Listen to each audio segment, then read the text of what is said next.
you want to come with me? Because if you do, then I should warn you.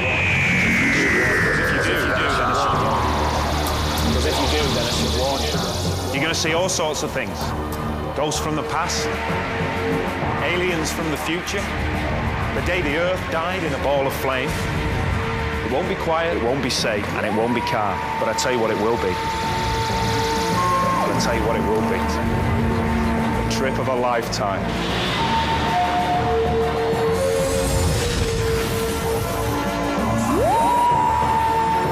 Trip of a lifetime. Doctor Who, Saturdays at 7 on BBC One. Hello everybody and welcome back to a brand new video where today, in many ways, is quite a special, quite a significant day, the 26th of March, because 15 years ago today, it marked the return of Doctor Who. So yesterday we celebrate the 15th anniversary of Rose, the first episode of new Doctor Who to air on the 26th of March 2005. I can't quite believe that it's been 15 years since that episode aired, and therefore 15 years since I became a Doctor Who fan, because I did, from at least halfway through that episode, I think, I kind of saw the second half onwards of that episode, and then have basically been hooked on the show ever since. So of course we fans love to look back at the past of the show, look back at old episodes and discuss them and go over them all over again and all that kind of thing. And so that's what I'm going to be doing over the next, well, I guess 13 weeks. Each week on the Thursday, the day sort of 15 years on that each episode aired, I'll be doing one of these videos where it's kind of a review plus a kind of just general discussion about the episode, the nostalgia of the time, and just giving you guys a sort of, I guess, a reminder, a celebration, celebrating the anniversary of each of these episodes from what is probably the most iconic and nostalgic Doctor Who series there's ever been. Now, in some ways, I wish that I had been a Doctor Who fan before the show came back, so that I just that I'd just been a few years older, so that I could have kind of appreciated it when Doctor Who returned in 2005, because obviously, as I say, I wasn't a fan of it before this episode aired. I was only 7 years old, so I didn't really know anything about it. Like, it was my mum had watched it back in the 80s, I think, and that's why she decided to start watching it when it came back again. And I just happened to stumble across it halfway through the first episode. I think my mum was watching it in a room or something like that. So it's 15 years, I was 7, it's a pretty vague memory, but I'm certain that I didn't see it for the episode from the very beginning, but I definitely did catch from about halfway through this episode onwards. I definitely saw it, and then from there I continued to watch it there all the way through from there. But yeah, part of me, as I say, wishes I was around before it so that I could just appreciate how big a moment this was for Doctor Who fans, because of course we hadn't had a proper series of Doctor Who since 1989 before this episode aired, a full 16 years. Yes, there was the Doctor Who TV movie in 1996, but it was very much a one-off. It wasn't terrible, but it also wasn't enough of a success to warrant a series to kind of continue off the back of that.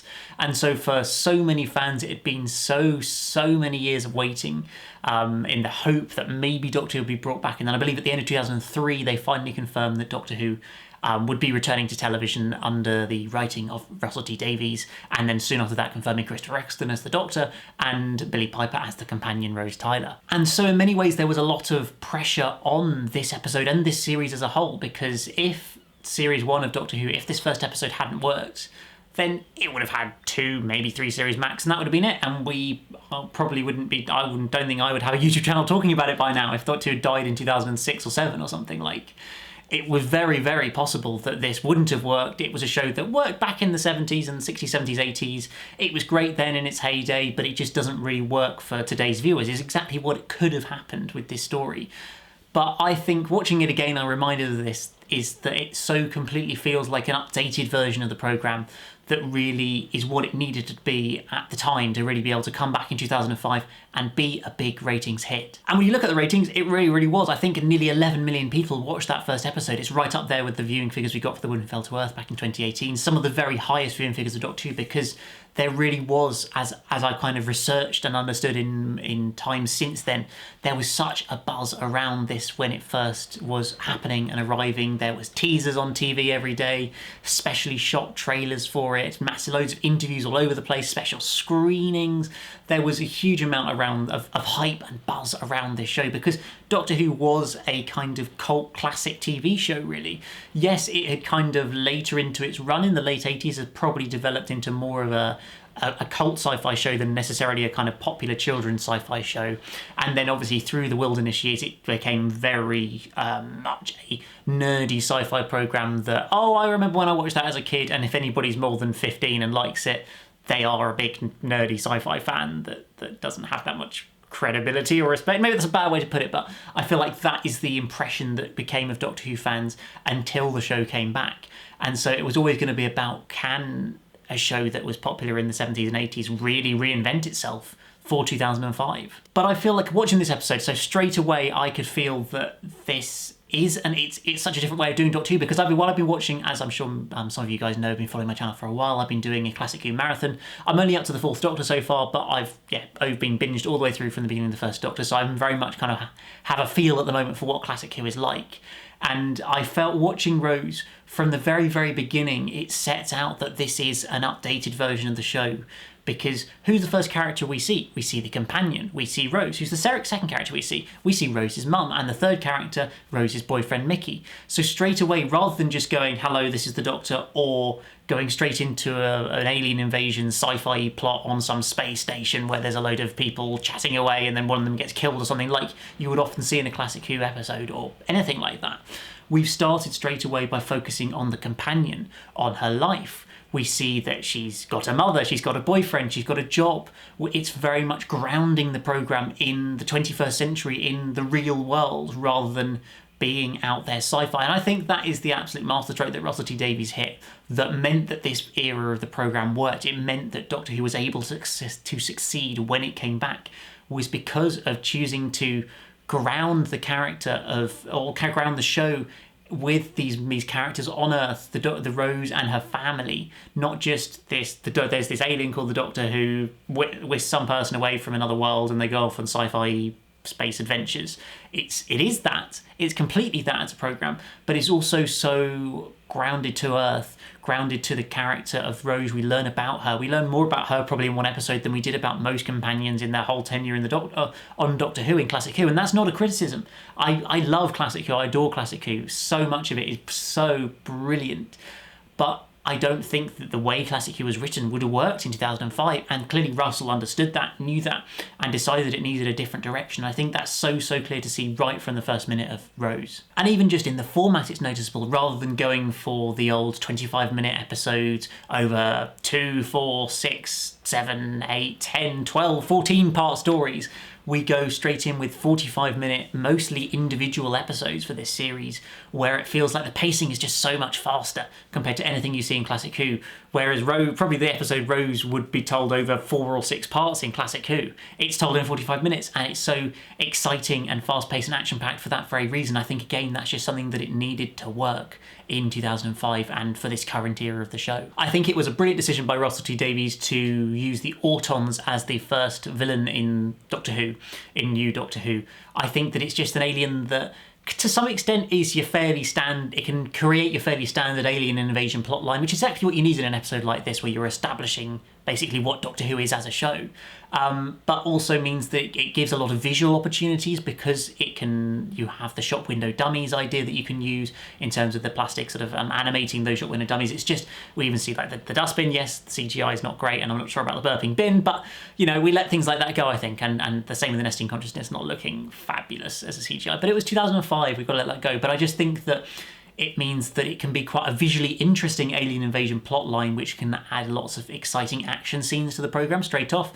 Obviously, we have like the hand that's strangling the Doctor and then strangling Rose, Mickey becoming an Auton, and just all these different opportunities that it presents, and also a story that can be so earthbound to be able to initially establish that part of the programme, establish Rose as a character, establish the family around her, establish her job, losing her job, and I think it just does such a brilliant job of establishing everything you need to into the programme. It introduces the TARDIS, it introduces the Doctor as a character, but it does all these things in a way that really doesn't feel like information overload. How am I ever going to understand this programme? It just drip feeds it. It only just touches the surface of some aspects. There's hints about this war that's going to be happening, that's happened in the past, which then obviously over the coming episodes we learn about the Time War and so much more about all of that. But it's just sort of planting the seeds in this episode for what's to come in the future, and planting the seeds of what Doctor Who is all about as a programme, what is involved, the different aspects and characteristics of it, in a way that an audience, that a 7-year-old like me could understand and not feel like I had to have prior knowledge of the programme to be able to get into it, which I think was so important. Because in many ways, where something like the TV movie went wrong was because it tried to literally throw every single part of Doctor Who into this 1.5 hour film, with the Master coming into it and a Dalek at the end of it, I think at some point as well, and it just threw way too much at it that was never going to properly work. Whereas I think Russell probably had watched that, had learned from that, and then knew the right way forward was to gradually play things out over the course of the series. Yes, naturally there's a benefit of having an actual series to be able to write rather than just a one big movie, but I just feel like Russell's really hit that on the head in this episode straight away. And even just the introduction of the Doctor again as a character, his first moment where he grabs Rose's hands, shouts run, and they're legging it down a corridor, that it feels like a straight away I'm buying into this person he is the Doctor. And it's obviously sets the stalwart for the Doctor that we see in really all the series to come, the Doctor that runs back and forth down corridors, which there was a bit of in Classic Who, but certainly not to the same extent that we see in the new series. And it's just this character, the Doctor, he just feels kind of so updated for the 21st century, but also so completely the same quirky, funny, weird, sometimes slightly difficult to get on with character that we knew and loved from the classic series as well. Like, you can see the way he's just running around a little bit mad. He makes silly comments and quotes and statements. He does slightly bizarre things sometimes, but then he's also got that real seriousness. He's got that determination to try and save the world.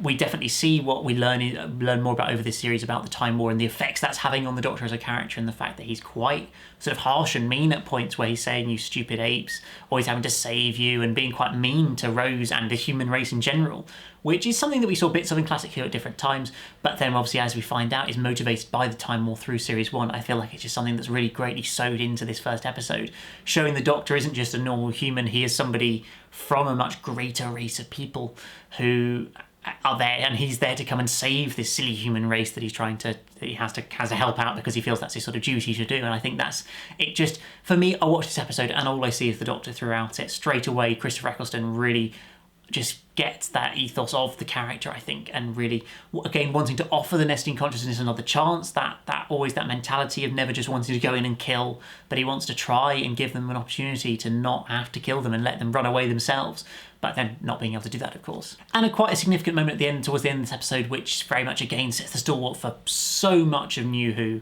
where we see essentially Rose saving the Doctor, the companion saving the Doctor, when she's the one who, once the Doctor's kind of had done his big speech, gets caught by the Autons, and then Rose obviously flies in and knocks the anti-plastic, or the handy plot device, shall we call it, into the nesting consciousness to be able to save the day, blow it all up and save everything. And I love that moment, the Doctor acknowledging, saying thank you for saving me.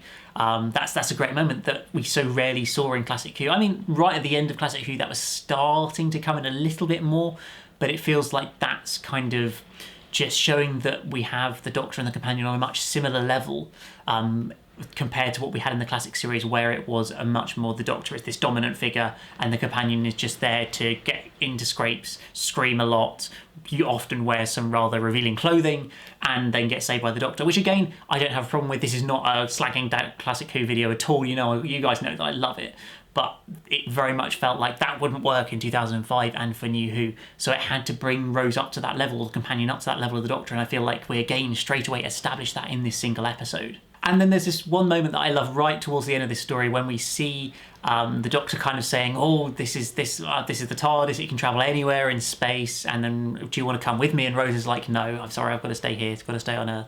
And just that look that the Doctor gives of such kind of disappointment and sadness that Rose, at least initially, doesn't want to come with him. I feel like it's just embodying that character that we're going to explore so much over the following series, of this lonely god idea of this character that needs someone alongside him. He needs this friend. He needs a friend's with him.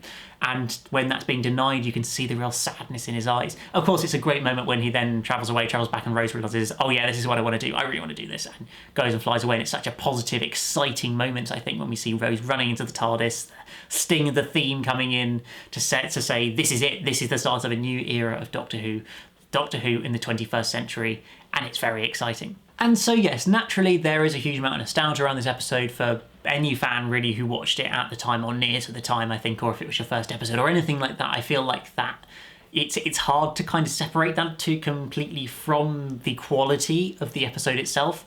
But I don't think this is the greatest Doctor Who episode ever, but it's arguably one of the most important episodes of Doctor Who ever that is so perfectly executed in everything it needs to do of updating Doctor Who for the 21st century, introducing the elements to the show in the right way, not overloading it, introducing us to a new Doctor and a new companion that you're able to really warm to and are invested and intrigued in straight away.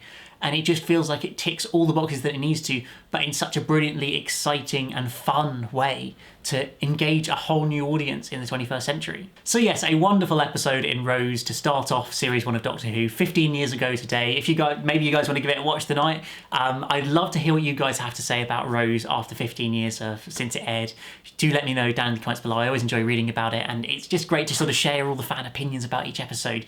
And as I say, I'm going to be going through every single episode of Series 1, so join me again next Thursday on the 2nd of April, I think, 2nd of April it must be, for episode 2, The End of the World, an episode I'm again really looking forward to watching and reviewing or discussing and the general context of it for you all.